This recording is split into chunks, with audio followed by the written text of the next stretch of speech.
ஓட்ஸை நல்லா வறுத்துட்டு அதை நல்லா வேக வச்சு ஆற விட்டுட்டு தாளிப்பை சேர்த்து நல்லா கெட்டியான தயிரை போட்டு மிக்ஸ் செஞ்சு சாப்பிட்டிங்கன்னா உருளைக்கிழங்கு வறுவல் இல்லை கீரை மசியல்னு சாப்பிட்டிங்கன்னா சும்மா சுவை அள்ளுங்க.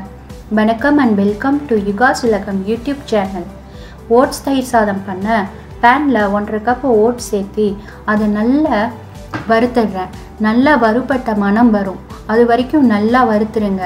லைட் ப்ரௌன் கலர் ஆகும், அது வரைக்கும் வறுத்துடணும்.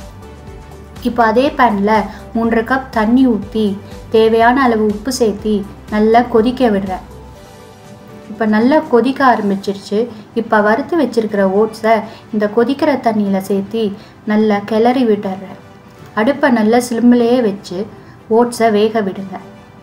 ஓட்ஸ் இப்போ நல்லா வெந்துருச்சு. நல்லா ஒட்டாமல் ஓட்ஸ் வெந்து வரும். இதுதான் கரெக்டான பதம். இப்போது இந்த ஓட்ஸை நல்லா ஆற வச்சிடணும். இப்போ இன்னொரு பேனில் 1 டேபிள் ஸ்பூன் எண்ணெய் விட்டுக்கிறேன். எண்ணெய் சூடானது 1 டீஸ்பூன் கடுகு, 1 டீஸ்பூன் உளுத்தம்பருப்பு, 1 டீஸ்பூன் கடலைப்பருப்பு எல்லாம் பொன்னிறமாகிற வரைக்கும் நல்லா வதக்கிடுறேன். இப்போ 3 சிகப்பு மிளகாயை கிள்ளி சேர்த்துக்கிறேன். அது கூடவே 2 பச்சை மிளகாயும் கட் செஞ்சு சேர்த்து அதையும் நல்லா கிண்டி விட்டுறேன்.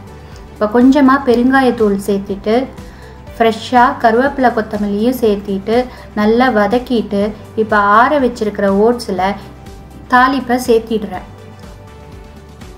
ஓட்ஸில் தாளிப்பை சேர்த்துட்டு நல்லா மிக்ஸ் செஞ்சு விட்டுறேன். இப்போ ஓட்ஸ் தாளிப்பு எல்லாம் மிக்ஸ் செஞ்சாச்சு. ஓட்ஸும் நல்லா ஆறிடுச்சு.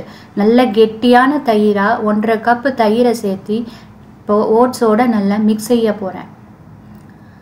நல்ல கெட்டியான தயிர், புளிப்பில்லாத தயிராக மிக்ஸ் செஞ்சிங்கன்னா தயிர் சாதம் சும்மா சூப்பராக இருக்குங்க.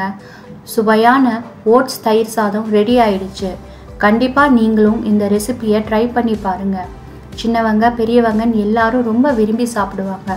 தொட்டுக்க உருளைக்கிழங்கு வறுவலோ இல்லை கீரை மசியலோ செஞ்சு சாப்பிட்டிங்கன்னா அவ்வளோ சூப்பராக இருக்கும். நன்றி. இந்த வீடியோ உங்களுக்கு பிடிச்சிருந்தா லைக் பண்ணுங்கள், ஷேர் பண்ணுங்கள், கமெண்ட் பண்ணுங்கள். மறக்காமல் யுகாஸ் உலகம் யூடியூப் சேனலை சப்ஸ்கிரைப் பண்ணுங்கள். நன்றி, வணக்கம்.